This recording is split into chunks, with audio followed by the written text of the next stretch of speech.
The lion had collapsed in the scorching heat, nothing but skin stretched over brittle bones.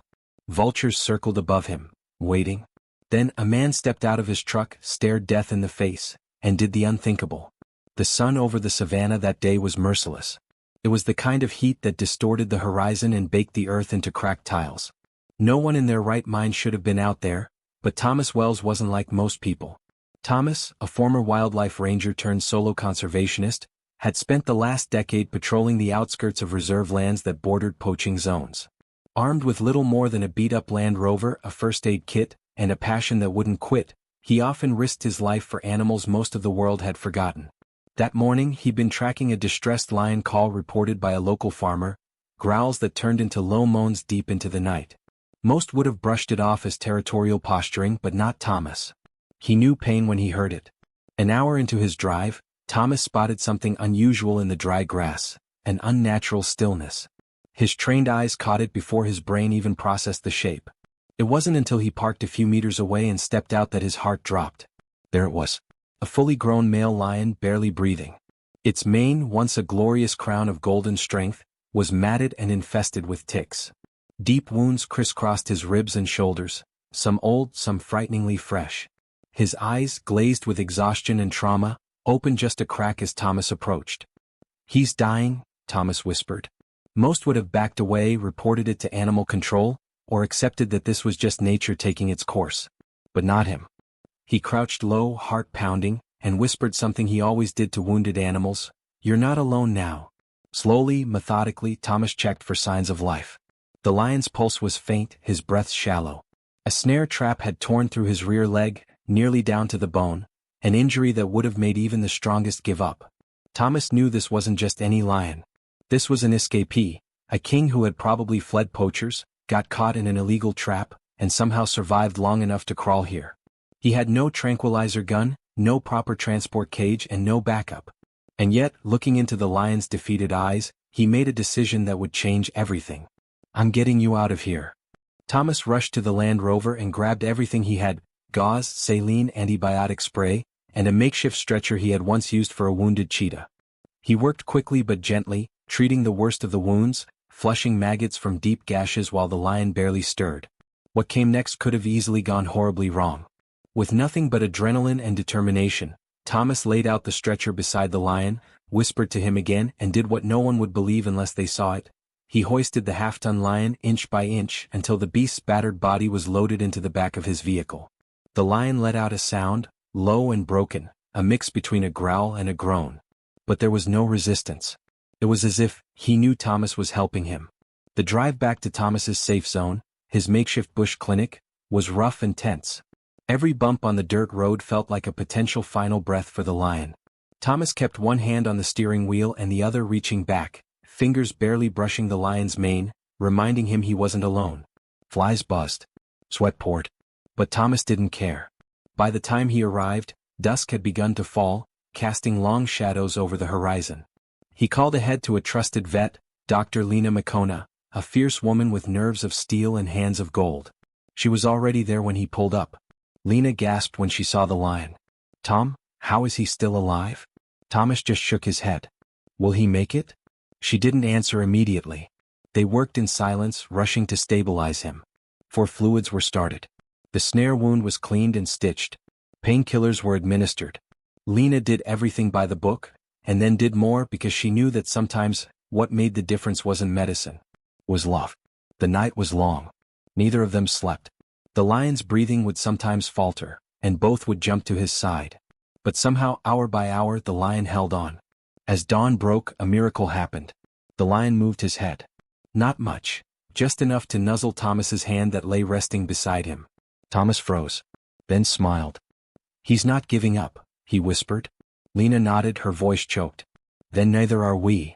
What they didn't know, what no one could have guessed, was that this lion wasn't just any lion. He was someone's target.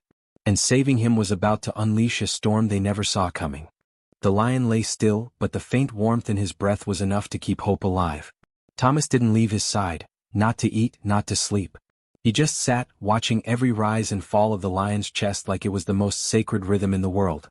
Lena was the first to break the silence. She approached Thomas with a clipboard and a grim expression. I ran a scan on that microchip, she said softly. You're going to want to see this. Thomas looked up, eyes bloodshot from the long night. He's chipped. Lena nodded. Yeah. This lion isn't a random stray. He was born in captivity, in a private breeding facility near Limpopo. His file's incomplete, but there's a note on his status. She hesitated, then read aloud. High-value asset. Scheduled for sale to overseas buyer. Do not release. Dangerous to breeding line. Cull if compromised. Thomas's face drained of color. They were going to kill him. Lena nodded again. Or worse. That overseas buyer? Likely a trophy hunter or a collector with a backyard zoo. Thomas clenched his jaw. That explains the snare trap. He must have escaped. Maybe someone helped him, or he broke out on his own. Either way, he wasn't meant to make it this far.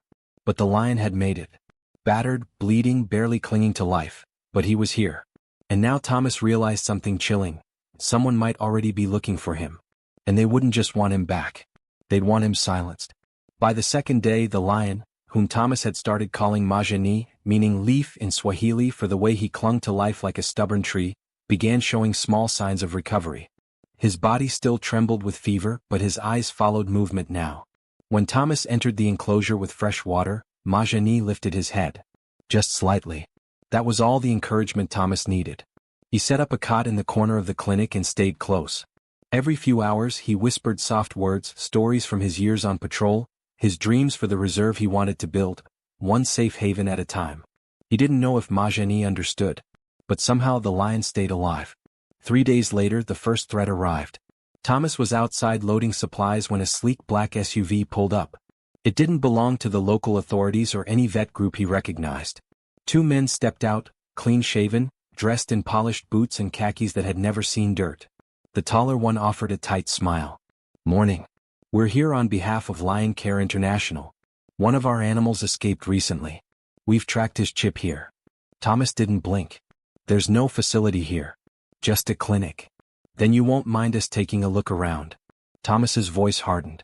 Without a warrant, I will mind. The men exchanged a look. The shorter one, who hadn't spoken yet, stepped forward. Look, we can make this simple. That lion doesn't belong to you. He's private property. If he dies in your care, you're liable. You could be charged with theft. Thomas didn't flinch. Funny how you're worried about liability when he came to me half dead in a snare trap. We're authorized to retrieve him. Immediately. No, Thomas said, standing his ground. Not without proof of ownership. Not without a vet release. Not without a court order. Until then he stays. The taller man's smile vanished. You're making a mistake. Thomas stepped between them and the door. So are you? I know how to shoot. The men exchanged another look. Then, without another word, they got back into the SUV and drove off. No dust trail. No threat shouted from the window. But the silence was louder than any scream. Inside, Thomas and Lena sat together, unease settling like fog around them. They'll be back, she said. And next time it won't be a polite visit. Thomas nodded. Then we need to be ready. He installed security cameras around the clinic. Reinforced the fences. Kept the Land Rover gassed and ready in case they needed to evacuate. He even called a few trusted rangers from his past. Men and women who owed him favors, who'd seen firsthand what happened when animals became currency instead of living beings. But most importantly, he stayed with Majani. And Majani started fighting. A week later, Majani stood. It was clumsy, wobbly, painful. But it was real. Thomas had been cleaning out the corner of the enclosure when he heard the scrape of claws on concrete. He turned and froze. Majani was on all fours, head low, mane rustling like dried grass in the wind. He took one unsteady step, then another. Thomas didn't move, didn't breathe. Then Majani walked toward him, slow, deliberate, and stopped just inches away. He looked straight into Thomas's eyes. And then the impossible happened. He bowed his head. Not fully, just slightly. A gesture no wild lion should offer a human. But it wasn't submission. It wasn't defeat. It was trust. Thomas felt something rise in his chest that he hadn't felt in years, pure, unfiltered awe. You beautiful, stubborn miracle, he whispered, laying a gentle hand on Majani's mane. It was a moment no camera caught. No witness saw. But in that quiet exchange, something sacred passed between them. A pact. You saved me. I trust you now. But outside that sanctuary, the danger was growing. Word had spread. Whispers of a rescued lion hiding at a rogue ranger's clinic. Rewards were being offered. Hunters were mobilizing.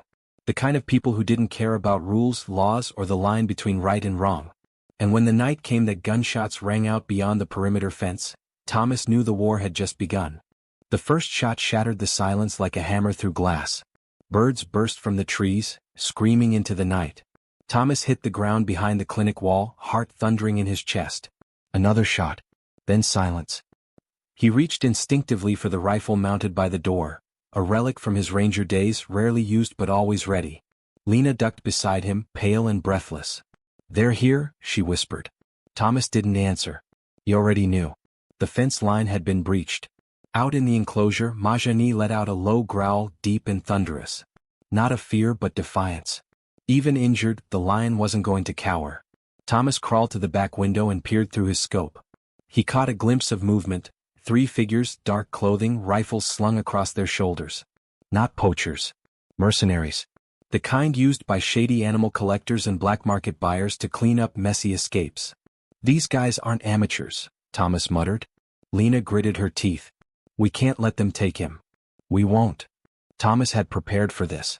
He tapped the silent alarm on his wristwatch, a signal to his old ranger contacts. The nearest was at least 40 minutes out. They had to hold until then. He turned to Lena. "Take the truck. Drive around the back, lights off. If it goes bad, get Majani out of here. Use the sedative pack in the med kit. It'll buy you time. And you?" "I hold the line." She looked like she wanted to argue. But there was no time. She nodded once and ran. The mercenaries moved quickly, sweeping toward the enclosure with infrared goggles and suppressors. Thomas tracked them from shadow to shadow, waiting. Then he spotted the leader, a broad man with a tactical vest and a silver lion patch on his sleeve. He recognized the symbol. "Lion Care International," Thomas growled under his breath. "More like Lion Kill International." He waited until they reached the gate before making his move. Crack. This time the shot came from Thomas. It wasn't meant to kill, just to warn. The bullet struck the dirt inches from the lead merc's boot. "Step back," Thomas shouted from cover. "This is private land under conservation protection. You're trespassing." The men hesitated. Then the leader stepped forward, calm as ice. "We're here for stolen property." "He's not property. You're in violation of South African conservation law. Harboring a tagged lion without clearance. I don't recognize your authority. And neither will any real wildlife officer. You want him? Bring a judge." Silence. Then, like a switch flipped, the men raised their rifles. Thomas ducked just as bullets tore through the clinic wall. Splinters exploded around him. He crawled fast, breathing hard, heart pounding like war drums. Majani roared behind the fence, so loud it shook the air. The mercs flinched. Even half-healed, the king still had his roar. Thomas used the distraction. He moved low, flanking wide through the brush around the property. Years of ranger work had taught him the terrain, every rise and route. The men didn't see him coming. He crept behind the last in line, pulled him down silently and disabled his rifle. No killing. Just enough to slow them. But the leader spotted the movement. Incoming left. They opened fire again, this time sweeping the enclosure. Bullets pinged off the fencing. One clipped the solar panel powering the clinic lights, plunging the yard into darkness. Majani snarled but didn't retreat. He stood tall in the shadows, a silhouette of scars and defiance. And then, headlights. From the far side of the property, Lena came barreling through in the Land Rover. The high beams slammed across the mercenaries, blinding them. She gunned the engine straight toward them. They scattered, some diving, others firing wildly. Thomas used the chaos to reach Majani's gate. He opened it just enough to slip inside, then closed it behind him. Majani turned to face him, unsure. Thomas knelt. "We have to move, big guy. It's now or never." He pressed the tranquilizer into Majani's flank, just enough to calm him. Not knock him out. They couldn't afford to wait for full sedation. The lion growled low but stayed upright.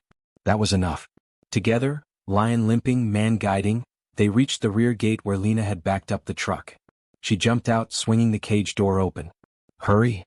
They loaded Majani in, Thomas pushing, Lena guiding, and slammed the door shut. More gunfire in the distance. "We've got company." Thomas leapt into the passenger seat. "Drive." Lena peeled out just as bullets struck the rear fender. The Land Rover roared through the grassland trail, bouncing over rocks and roots, dust swallowing the night. 20 minutes later, they reached the edge of a neighboring reserve, a protected area where Thomas's old ranger friend, Bekazizwe, now served as chief warden. He was waiting, truck idling, shotgun in hand. "They came?" he asked. Thomas nodded. 3 men. Military style. Hired muscle. Bekazizwe spat into the dirt. "You bring the lion?" "In the back." Bekazizwe opened the cage door. Majani lay groggy, breathing steady. The old warden whistled low. "You brought back a legend." Thomas blinked. "What?" "I know that lion. He was born from one of the original Kruger bloodlines. They called him Mandla. Strength. Thought he died years ago. Guess he had one last roar in him." Thomas stepped back, stunned. He looked at the scarred lion in the cage and realized Majani wasn't just a survivor. He was royalty. But now, having helped him escape, Thomas had painted a massive target on himself. And the men chasing them? They weren't done yet. Not even close. The wind swept across the reserve, carrying the scent of wild earth and distant storms. Thomas stood beside Bekazizwe as dawn broke over the hills. The golden light kissed the outline of Majani, Mandla, resting peacefully inside a reinforced mobile enclosure. He looked calm. But Thomas knew it wasn't over. "What's your plan?" Bekazizwe asked, his voice low and steady. Thomas didn't respond at first. He was staring at Mandla, watching his steady breathing, the gentle twitch of a healing paw. This lion had clawed his way back from death. He deserved more than a life spent running. "They won't stop, Zizwe. Not until he's dead or back in a cage." Bekazizwe nodded. "Then we give him something they can't reach." They drove deeper into the reserve, through winding paths few people knew existed. This wasn't a zoo or a sanctuary. This was wild land, thousands of protected acres stretching into Botswana, part of a cross-border conservation corridor Thomas had helped patrol years ago. And it was here, in the shadow of jagged cliffs and thorn trees, that they reached the hidden valley. "This place," Bekazizwe said, "hasn't seen humans in years. It's beyond radar, off-grid. It's where injured animals recover, where legends go to vanish." Thomas looked around, eyes misting. The valley was everything Mandla needed: space, cover, prey, water. Freedom. "It's perfect," he said softly. They backed the cage up to the valley edge. Lena stood nearby, camera in hand, filming everything. "Ready?" Thomas whispered. He stepped forward and unlatched the cage door. It creaked open. For a moment nothing moved. Then Mandla stirred. Slowly, with powerful grace, he stepped out onto the soil. He blinked at the light, sniffed the air. And then he walked. Limping, yes, but proud. Unbroken. He disappeared into the tall grass with one last look back at Thomas. Their eyes met. It was the same look from the clinic, the unspoken bond between them, sealed by struggle, loss, and the will to live. Then Mandla vanished into the wild. But safety would not last long. That night, Lena intercepted a signal on their encrypted radio line. A distress call, only it wasn't from anyone they knew. It was a setup. A warning flared on the satellite feed. A private chopper had landed less than 5 miles from the valley. "They found us," she whispered. Thomas grabbed his gear. "We hold them off. We don't let them set foot in that valley." Bekazizwe rallied a small team of rangers, old-school defenders of the land, armed not just with rifles but purpose. They moved through the night like ghosts, setting traps, creating diversions, marking escape paths if it came to that. But Thomas had no plans to run. At sunrise, the mercenaries came again. This time there were more of them, 7, maybe 8. The leader from before returned, flanked by a man in a tailored suit. Cold eyes. Greasy confidence. The buyer. He strolled up to the perimeter fence and looked through binoculars toward the cliffs. "That lion is worth $500,000. I want him tranquilized and caged by sundown." Thomas stepped out of the bushline, rifle slung but not raised. "You'll never touch him." The man sneered. "You're protecting an animal like it's royalty." "He is royalty," Thomas said. "And this is his kingdom." Behind him, the rangers revealed themselves, weapons ready. "This is your only warning," Bekazizwe called out. The buyer laughed. "You think your little bush patrol scares me? You're obsolete. Men like me, we own governments." Thomas stepped forward, eyes blazing. "You don't own this land. You don't own that lion. And you sure as hell don't own me." Silence fell. Then the buyer signaled to his men. "Take them down." Gunfire erupted. But the rangers were ready. They moved like wildfire, coordinated, precise. Bullets cracked through the trees. One merc went down. Then another. Thomas flanked left, drawing them away from the cliff pass. He could hear Lena on the radio directing support from a nearby drone team. She'd called every connection she had. Video of the confrontation was already being uploaded to global wildlife channels. "Broadcasting live," she said through the comms. "The world's watching." The mercenaries realized too late, they weren't just fighting rangers. They were fighting truth. By mid-morning, the last of them surrendered. The buyer tried to flee but was tackled by Bekazizwe himself. "You came to steal a king," he growled, pressing the man's face into the dirt.